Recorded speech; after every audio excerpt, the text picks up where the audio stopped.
नाज़रीन अस्सलाम वालेकुम। सियासत टीवी के खुसूसी प्रोग्राम कानून की आवाज़ में आपका खैर मकदम है। नाज़रीन, आप अच्छी तरह जानते हैं कि किस तरह हम इस प्रोग्राम के ज़रिए कानूनी शऊर पैदा कर रहे हैं हमारे नाज़रीन में, और इसके लिए हमने खिदमत हासिल की हैं सुप्रीम कोर्ट की वकील और अच्छी माशूर मारूफ वकील हैं मोहतरमा फैज़ानी हुसैन की। और आपको ये बता दूँ कि जो पहला एपिसोड था हमने कई अहम उमूर पर तबादिला ख्याल किया, और आपको बता दें कि अब जो हम आपके सामने ये एपिसोड लेकर आए हैं इसमें आर्टिकल 498A की बात करेंगे। और आप अच्छी तरह जानते हैं कि हमारे मुल्क में दहेज की जो लानत है उसके बायस कई जिंदगियां तबाह व बर्बाद हो रही हैं। यहाँ तक कि आप अंदाज़ा कर सकते हैं कि पहले ये सुना जाता था कि लड़कियां खुदकुशी करती हैं या खुदसोजी कर लेती हैं, या फिर आप देखेंगे कि अपनी ज़िंदगी का किसी न किसी तरह खात्मा करती हैं। लेकिन अब ये देखने में आ रहा है कि ख़वातीन के ब्लैकमेलिंग या ससुराली रिश्तेदारों की हिरासनी से लड़के भी खुदकुशी करने लगे हैं। हालिया अरसे के दौरान बेंगलुरु का वाक़या आपको याद होगा, तो जिसमें एक नौजवान ने खुदकुशी कर ली थी सिर्फ और सिर्फ ससुराली रिश्तेदारों की हिरासनी की वजह से। तो बहरहाल आज हम जो बात करेंगे 498A पे बात करेंगे, और इस सिलसिले में मोहतरमा फैज़ानी का खैर मकदम करते हैं हम। जी जी, तो पहला जो सवाल है 498A है क्या, आप ये बताइए। देखिए 498A उस वक्त बनाया गया था जब सालों पहले, आप समझें कि 10 साल पहले या 15 साल पहले, उस वक्त जो होता था लड़कियां बहुत बेचारी की कंडीशन में थी और उन पे ससुराल वाले जो थे दहेज की डिमांड लेके काफी ज्यादती करते थे। और सुनने में आता था लड़कियों ने आग लगा के या तो खुदकुशी कर ली है, या ससुराल वालों ने जला के मार दिया है, या लड़की ने पंखे से लटका लिया है। तो उस चीज को कम करने के लिए, लड़की को प्रोटेक्शन देने के लिए 498A का कानून लाया गया था। तो बेसिकली 498 में 3 साल की पनिशमेंट होती है, और ये कहा गया है कि अगर किसी भी लड़की को, शादीशुदा लड़की को शादी के बाद में उसके ससुराल वाले जो हैं, सास ससुर ननद जीजा हस्बैंड, किसी की तरफ से भी अगर किसी तरह की दहेज प्रताड़ित करके और उसको दहेज की डिमांड लेके किसी भी तरह से अगर उस पर ज्यादती करी जा रही है, तो वो जो अपना एरिया पुलिस स्टेशन है तो वहां पे एक पुलिस कंप्लेंट दे सकती है। और जो है पुलिस वाले जो है फिर इसमें एक्शन देंगे, उसको प्रोटेक्शन देंगे। ठीक है, तो इस लिहाज से बनाया गया था। अब होते होते पिछले 10-15 साल में अगर देखा जाए तो वो पूरे इंडिया भर में करोड़ों केसेस 498A के जो है FIR लॉन्च हो गए हैं। यहाँ तक कि ये होता है कि कोर्टों में सुबह सबसे ज्यादा 498A के केस ही भरे होते हैं, और लड़कियां वहां पे खड़ी होती है अपनी अपनी पिटीशंस लेके। तो अब उसका जो ना मिसयूज जो हो रहा है बहुत ज्यादा हो रहा है। यहाँ तक कि पहले तो औरतों के साथ जाती होती थी, लेकिन अगर अतुल सुभाष का केस देखें, दिल्ली वाला भी केस देखें, है ना, तो अब लड़के जो हैं ये 498A का जो मिसयूज लड़कियों की तरफ से और उनके घर वालों की तरफ से किया जा रहा है, लड़कों को दबाने के लिए, उनसे इलीगल डिमांड रखने के लिए, अपनी बातें मनवाने के लिए, बेसिकली पैसे की डिमांड कि भाई तुम 50 लाख दो तो हम तुम्हें जेल भेजने से बचा लूंगी, तब ये केस खत्म कराऊंगी, वापस लूंगी, नहीं तो FIR जो है वापस नहीं लूंगी, अब तो तुम्हें जेल भेज के रहूंगी। इस तरह की धमकियों से फिर लड़के बेचारे घबरा के कोर्टों के चक्कर लगा के अब वो सुसाइड कर रहे हैं। तो अब 498A कोर्टों में ने भी अब ये देखा, उनका अप्रोच बदल गया है कि 498A का मिसयूज लड़कों को दबाने के लिए, ज्यादती करने के लिए और इलीगली इस तरह से उनका बेसिकली एक टूल बन गया है एक्सटॉर्शन का। मेरे को कहना तो नहीं चाहिए, ये बड़ा अजीब सा लगता है, लेकिन एक पैसे एक्सटॉर्ट करने का, जबरदस्ती उन पे प्रेशर डालने का एक टूल सा बन गया है। यानी एक सख्त अल्फाज इस्तेमाल किया है आपने। यस। तो अब इसके लिए देखिए, सबसे पहले तो हम बताना चाहेंगे कि भाई 498A जो है, पहले होता था 498A IPC में, है ना। अब सब हम लोग जानते हैं कि नया कानून आ गया है, BNS आ गया है। तो इसीलिए कि अपने व्यूअर्स को बताना चाहेंगे कि 498A का जो है सेक्शन है अब बदल गया है, सेक्शन 85 हो गया है, यानी BNS। बिल्कुल। लैंग्वेज ऑफ द लॉ जो कानून की परिभाषा है जो उसमें थी वर्बेटिम एकदम सेम टू सेम इसमें भी है, BNS में, उसमें कोई चेंज नहीं आया। उन्होंने परिभाषा वही रखी है, डेफिनेशन वही रखी है, कंटेंट्स वही रखे हैं लॉ के, लेकिन 498A अब सेक्शन 85 में बन गया है, सेक्शन 85 ऑफ BNS। दूसरा ये है कि जब भी 498A में पहले जो था, जब FIR लॉन्च होती थी तो जो लड़के वाले होते थे, जो हस्बैंड होता था, जो उनके और घर वाले जिनको नामजद किया जाता था FIR में, तो FIR जैसी लॉन्च हुई तो वह हाई कोर्ट में जाते थे सेक्शन 482 CRPC में अपनी FIR कैंसिल कराने के लिए। ठीक है, क्योंकि सेक्शन 482 CRPC में हाई कोर्ट को वास्ट पावर्स है, उन्हीं को सिर्फ पावर है कि 498A की जो FIR है कैंसिल कर सकते हैं। सेशन जज और मैजिस्ट्रेट को ये पावर नहीं है कि 498A की FIR कैंसिल कर सके। अब 482 CRPC, चूंकि CRPC की जगह वही नया एक्ट आ गया है, BNSS आ गया है, सो 482 सीआरपीसी की नई धारा बन गई है 538 बीएनएसएस, ठीक है। तो ये भी एक नया सेक्शन बदल गया है, जो कि लोगों को अब नॉलेज होनी चाहिए, अवेयरनेस होनी चाहिए कि किसी भी हस्बैंड के अगेंस्ट में, लड़के के अगेंस्ट में, या उनके माँ बाप या बहनों के अगेंस्ट में इस तरह के 498 के केसेस एफआईआर लॉन्च हो रही हैं, जो तो वो हाई कोर्ट जाए, अपने कंसर्न हाई कोर्ट जो भी है, तुरंत ही फर्स्ट रेमेडी उनके लिए यही होती है कि फटाफट जो है कैंसिलेशन के लिए फाइल करें कि एफआईआर कैंसिल करते हैं। उसी में हाई कोर्ट को इतनी पावर्स होती है कि वो लिख देते हैं no arrest to be made till the next date, या no arrest till be made till the investigation is completed, इस तरह का ऑर्डर दे देते हैं, तो वो डायरेक्ट एक तरह से बेल ही हो जाती है, एंटिसिपेटरी बेल टाइप सी हो जाती है। बहरहाल नाज़रीन, आपको बता दूं कि जहां तक आपने देखा कि 498A के बारे में, लेकिन एक वक्त ऐसा भी था जबकि 498 एक दहशत बनकर ऐसा लग रहा था कि मार रहा है, ख़ासतौर पर लड़के वालों के घरों को, यानी घर वालों को, उनके रिश्तेदारों को, बहन भाई को, चचा को, फूफी को। तो बहरहाल जो लड़की के ससुराली रिश्तेदार होते थे, तमाम के तमाम इस सेक्शन के ज़रिए फंसाए जाते थे या फांस दिए जाते थे। लेकिन अब ऐसी कोई बात नहीं है, जैसा कि वकील साहबा ने बताया कि अब ऐसी कोई बात नहीं है, बल्कि हियरिंग जो होती है, समाअत होती है, समाअत तक या फिर तहकीकात मुकम्मल होने तक आप जमानत हासिल कर सकते हैं, कोई आपको गिरफ्तार नहीं कर सकता। यानी ब्लैकमेलिंग का दौर चला गया है। आज हम जजमेंट्स लेकर आए हैं अपने व्यूअर्स के लिए, जिसमें सुप्रीम कोर्ट ने क्लियर कट डायरेक्शंस दिए हैं और ये कहा है कि 498A का जो, चूंकि हस्बैंड उसमें होते हैं, सास ससुर होते हैं, तो इसलिए जो है उसके लिए कस्टोडियल इंटेरोगेशन की जरूरत नहीं है, है ना। ये it's a sort of domestic violence तरह का है कि आपस के मामला है, पर्सनल डिस्प्यूट सॉर्ट है, ठीक है। तो इसमें कस्टोडियल इंटेरोगेशन की जरूरत नहीं है, तो इसलिए पुलिस को अरेस्ट करने की जरूरत नहीं है। अच्छा, एक बात बताइए कि जैसा कि 498 में अक्सर ये देखा गया, मैं आपकी बात नहीं कर रहा हूँ, कि माजी की अगर बात करते हैं एक दो साल पहले या 3 साल पहले की, तो ऐसा लगता था कि सारा घर जेल में जा रहा है। बिल्कुल, वो एक बहुत ज्यादा जाती होती थी, क्योंकि लड़की वालों को जो था एक ये टूल मिल गया था, हथियार मिल गया था लड़के वालों को दबाने के लिए, पूरे खानदान को। यहाँ तक कि एक टाइम ऐसा आ गया था कि लोग सोचते थे कि मैं इसकी शादी में जाऊं या नहीं जाऊं, अगर फोटो में भी नजर आया, दूर के रिश्तेदार भी हूं, है ना, फोटो में भी नजर आया, तो कल को अगर इनके बीच डिस्प्यूट होता है, 498A की एफआईआर होती है, तो मुझे भी नामजद कर दिया जाए। तो ऐसा भी होता है? हाँ, तो अब देखिए हो ही रहा है, सास ससुर के अलावा मामा मामी, चाचा चाची, वो कहीं किसी और शहर रह रहे हैं। बेटी ब्याह के, समझिए ननद जो है वो ब्याह के 10 साल पहले किसी और शहर चली गई, लेकिन चूंकि वो कभी अपने भाई से विजिट करने आ रही है, मिलने आ रही हैं, तो उनका भी नाम उसमें नामजद कर लिया है। तो लोग इस हद तक डरने लग गए थे। अच्छा, कानून तो सबके लिए मसावी होता है, ज्यादा मिसयूज होने लग गया था। कानून तो सबके लिए मसावी होता है। लड़की अगर 498A के तहत मुकदमा दर्ज करवा सकती है, तो क्या लड़का नहीं करवा सकता? नहीं, 498A की जो लैंग्वेज है, लीगल लैंग्वेज, उसमें क्लियर ये लिखा गया है, it is for a married women. तो फिर मर्दों के साथ नाइंसाफी है ये तो।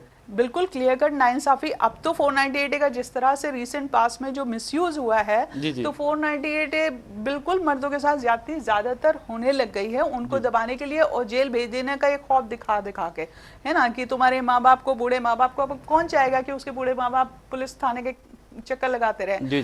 ब्याह गई है बहन, वो भी पुलिस थाने के चक्कर लगाती रहे छोटे बच्चों को लेके, है ना। तो इस सब से खौफ उठाने के लिए एक बहुत ज्यादा मिसयूज तो होने लग गया है।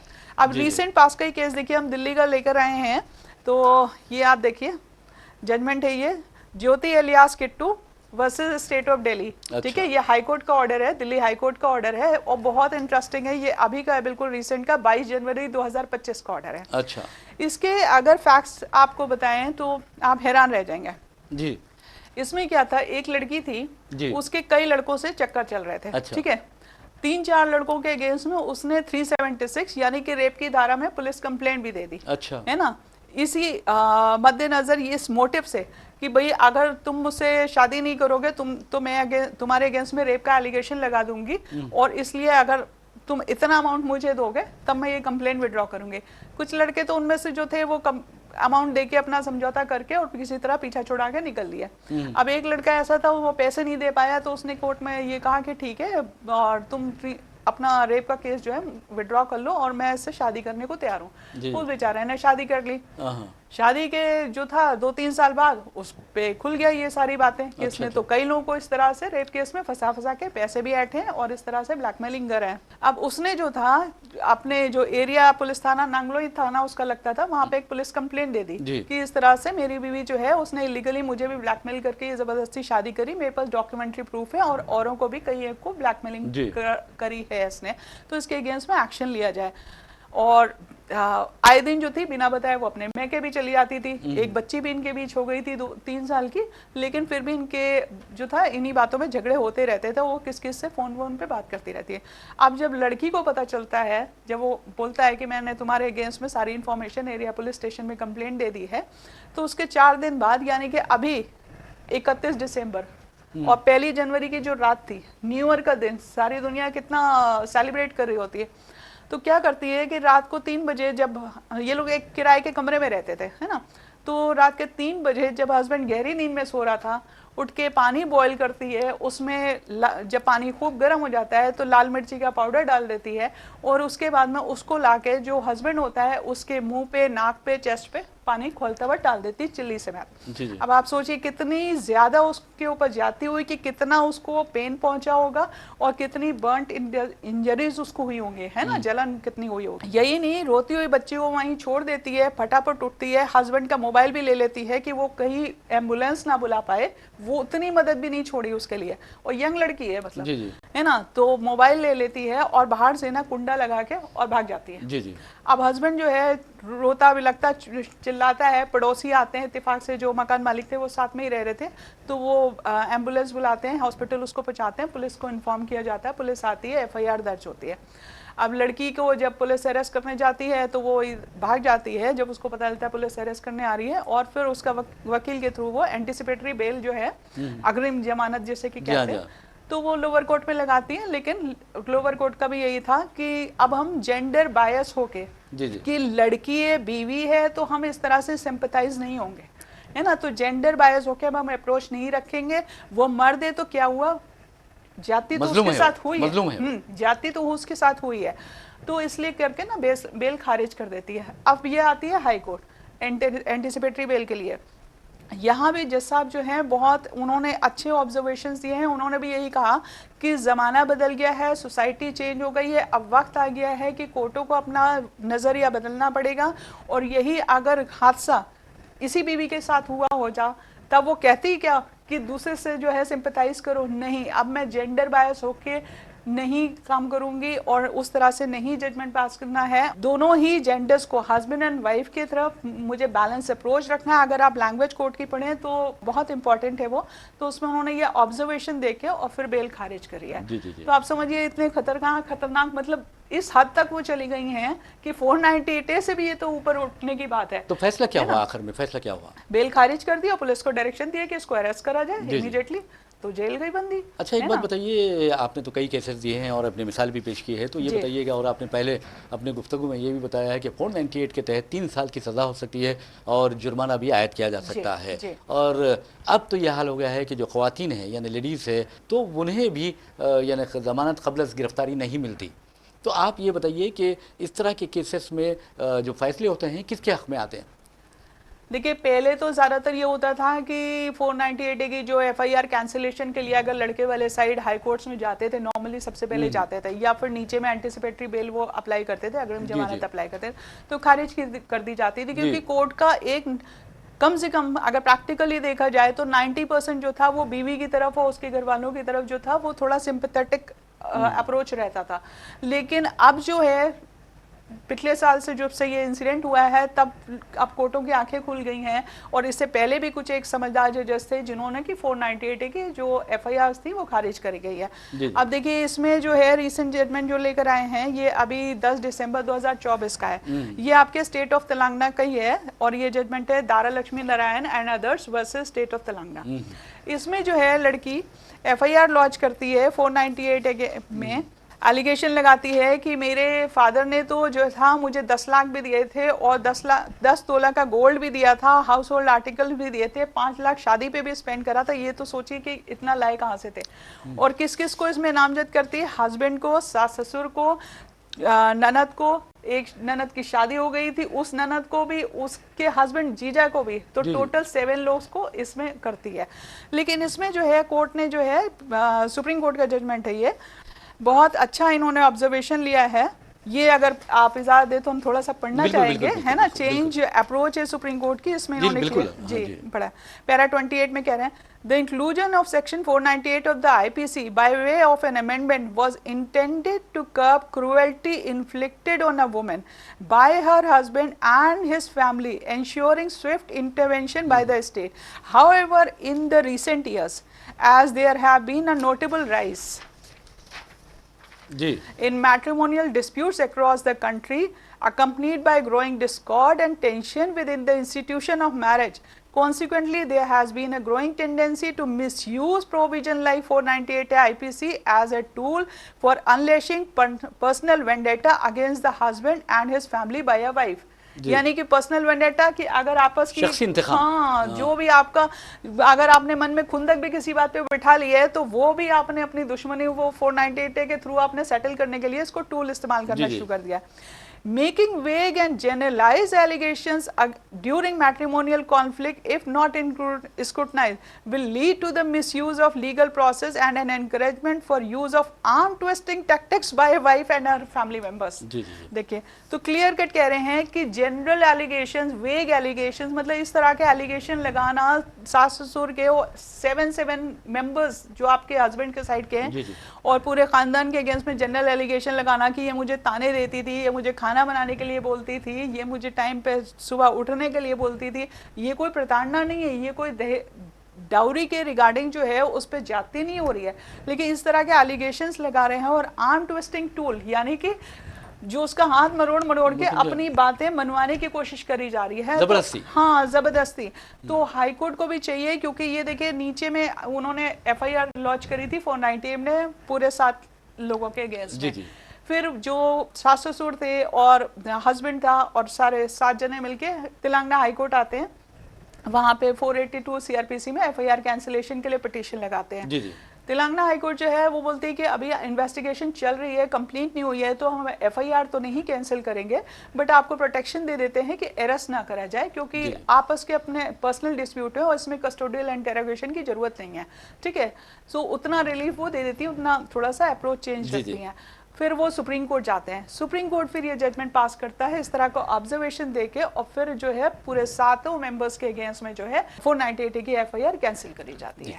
अच्छा, एक बात बताइए, जहाँ तक आप 498 की हम बात कर रहे हैं, मज़ालिम जो ख़वातीन पे होते हैं उसकी बात कर रहे हैं, तो हो सकता है कि बाज़ सूरतों में ख़वातीन पर मज़ालिम ज़रूर होते हैं, लेकिन अक्सर ये देखा जाता है कि तालीम याफ्ता जो बीवियाँ होती हैं वो अपने शौहरों को निशाना बनाती है 498 के ज़रिए, ये वजह भी हो सकती है?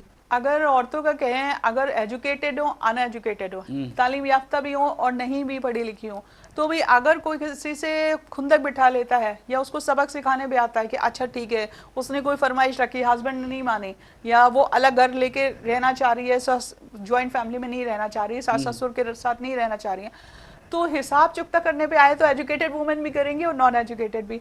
अभी आप रिसेंटली देखिए कि हम लोग देखते थे मास्टर शेफ का एक शो आता था टीवी पे, है ना, उसमें मास्टर शेफ होते थे कुणाल कपूर, कितने बड़े सेलिब्रिटी हैं वो, ठीक है। तो उन्होंने दिल्ली में अपना डिवोर्स केस इसी ग्राउंड पे डाला कि मेरी बीवी जो है, हम लोग जॉइंट फैमिली में रहते हैं, मैं इकलौता बेटा हूँ अपने माँ बाप का, माँ बाप मेरे साथ में रहते हैं, मैं रहता हूँ और मुझे शोज करने जाना होता है, मोस्टली बॉम्बे जाता हूँ और मास्टर शेफ के शोज जब रिकॉर्ड हो रहे होते हैं, और ये जो है उस भी जो है बहुत टेंट्रम क्रिएट करती है और आए दिन पुलिस बुला लेती है, और जब पुलिस आती है तो कहती है कि नहीं नहीं भैया जाओ, ये हमारा आपस का मामला है, सुलझा लेंगे। हाँ, तो वो, और फिर हम लोग पुलिस वाले भी पूछते हैं क्यों बुलाया, तो बोलती थी कि इनको जब तक पुलिस ना बुलाओ तो ये समझते नहीं है, तो इसलिए इनको डरा के रखना जरूरी है। तो ये हथियार वो पुलिस बुला के कम से कम उसने कई बार कर लिया शादीशुदा जिंदगी में, ठीक है।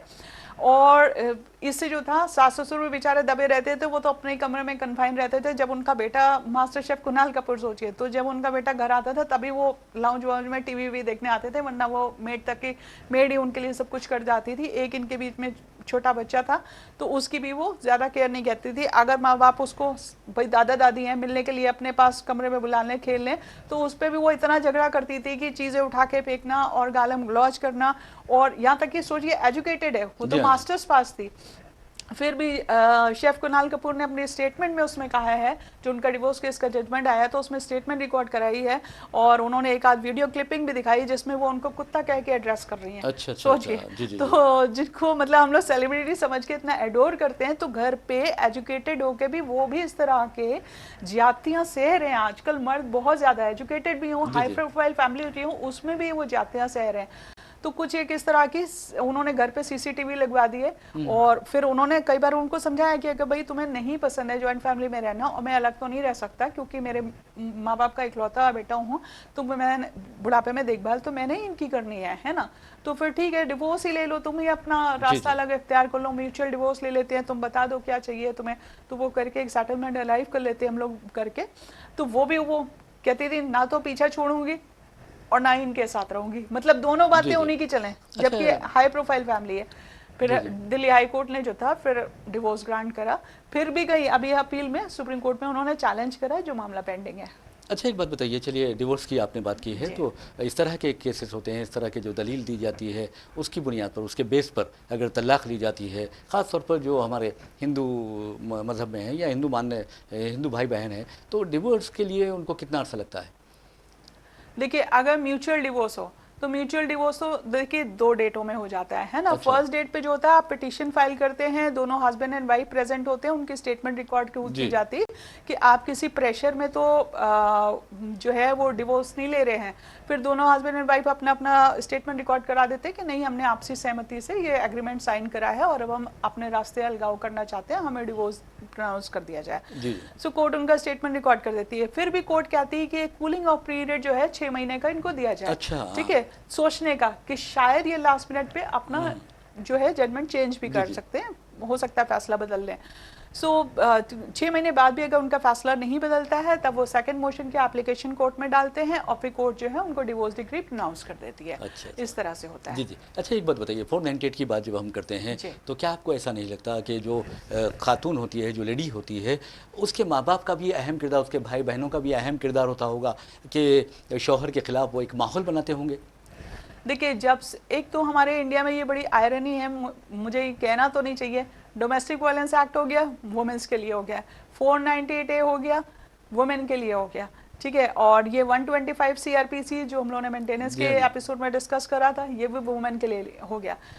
हस्बैंड्स के लिए, मेन के लिए अभी तक कंट्री में उनके प्रोटेक्शन के लिए कोई सेक्शन नहीं बना जी जी है ना, कोई सेक्शन बना ही नहीं है। सो जब से औरतों को ये अवेयरनेस आ गई है, कोर्ट जाके भी, लीगल नॉलेज के थ्रू भी, सोशल मीडिया के थ्रू भी, एक सोशल मीडिया का भी इसमें बहुत बड़ा किरदार है क्योंकि इससे भी लोगों में बड़ी अवेयरनेस आई है, जी बहुत जी नॉलेज आई है। तो अब उनको अपने राइट्स का पता चल गया है, उनको ये भी पता चल गया है कि भाई सरकार की तरफ से कोई एक्ट जो है मर्दों के लिए बनाया नहीं गया, जो भी एक्ट, जो भी कानून बनाए गए हैं औरतों के प्रोटेक्शन के लिए बनाए गए, हमें ही सारे टूल्स दे दिए गए हैं। तो क्या ये इस जिम्मेदारी वजह नहीं से जो है जो बीवी है प्लस उनके जो घर वाले हैं, जैसे ही वो एक छोटे से झगड़े पे भी, मान लीजिए खाने लेट बना है ना, या खाना ठीक नहीं बना, छोटा झगड़ा हुआ, उसको इशू बना के फट उठा के बैग उठाया अपने मायके चली गई, मायके वालों को चाहिए कि समझा के बुझा के जी उनको जी बात को खत्म करने के लिए अपने घर में बसने की ताकीद देनी चाहिए। इस तरह से घर नहीं बसते हैं, इस तरह से तो और टूटते हैं।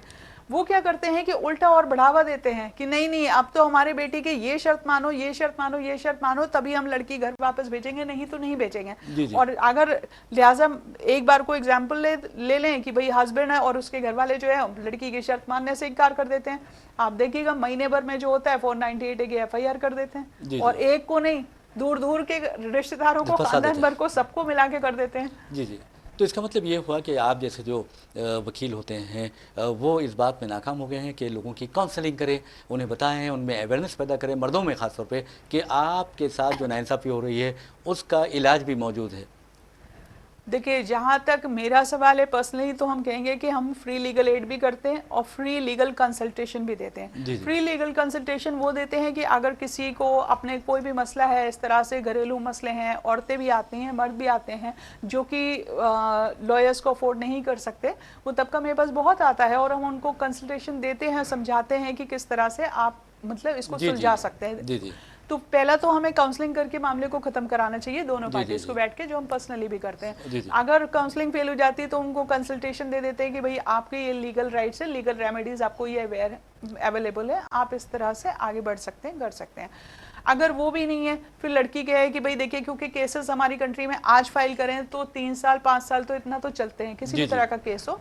सो ऐसी लड़कियों को जो है हम पर्सनली तो लीगल एड भी देते हैं, फ्री लीगल एड देते हैं, जिसमें कि है उनका केस जो है अंत तक, शुरू से लेके आखिर तक जो है वो फ्री में लड़ते हैं। जी जी। लेकिन जो मिडिल क्लास है या जो अपर क्लास है, जो फीस अफोर्ड कर सकते हैं, तो वो उस तरह से कंसल्टेशन लेने आते हैं। और अब तो सुप्रीम कोर्ट की तरफ से भी, हर कोर्ट में और हर स्टेट के सरकार की तरफ जी से जी। भी लीगल एड जो है सेंटर्स खुल गए हैं। जी जी। लीगल एड सेंटर्स जो होते हैं वो हर व्यक्ति, इरेस्पेक्टिव ऑफ द जेंडर, मतलब चाहे वो मर्द हो चाहे औरत हो, है ना, और चाहे बूढ़े माँ बाप हो, कोई भी हो, लड़का हो औरत मर्द कोई भी हो, वो वहाँ पे फ्री अपना जाके आप एफिडेविट डाल दीजिए कि मैं वकील नहीं अफोर्ड कर सकता, और फिर वो एफिडेविट लेके, और आपको एक लीगल एड के पैनल होता है, उस पर काउंसिल 30-40 होते हैं, तो वो आपको एक काउंसिल जो है फ्री में मार्क कर देते हैं, जिसका कि अच्छा। सैलरी सरकार उठा रही होती बहुत है। अच्छी बात आपने बताई जी। है। बहरहाल नाज़रीन, आपको बता दूं कि जहाँ तक फैज़ानी हुसैन साहिबा का सवाल है, तो सुप्रीम कोर्ट में ये प्रैक्टिस करती हैं, दिल्ली हाई कोर्ट में भी प्रैक्टिस कर चुकी हैं। जैसा कि मैंने आपको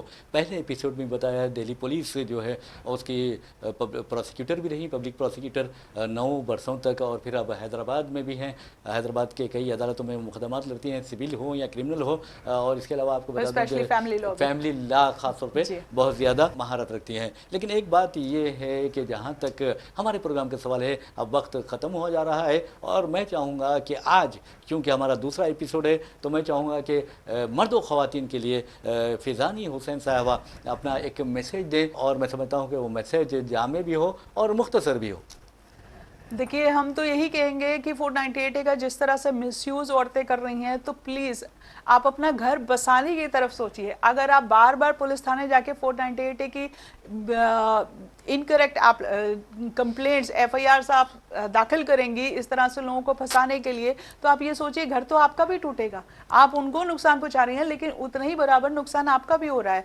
कल को आप ये सोचिए कि आप अकेली पूरी जिंदगी कैसे काटेंगे, या फिर आगे चल के दूसरी शादी होगी भी या नहीं होगी, या आपको फाइनेंशियली फिर बाद में माँ बाप कितना सपोर्ट करेंगे, कहाँ रहेंगे, सिर पे छत रहेगी नहीं रहेगी।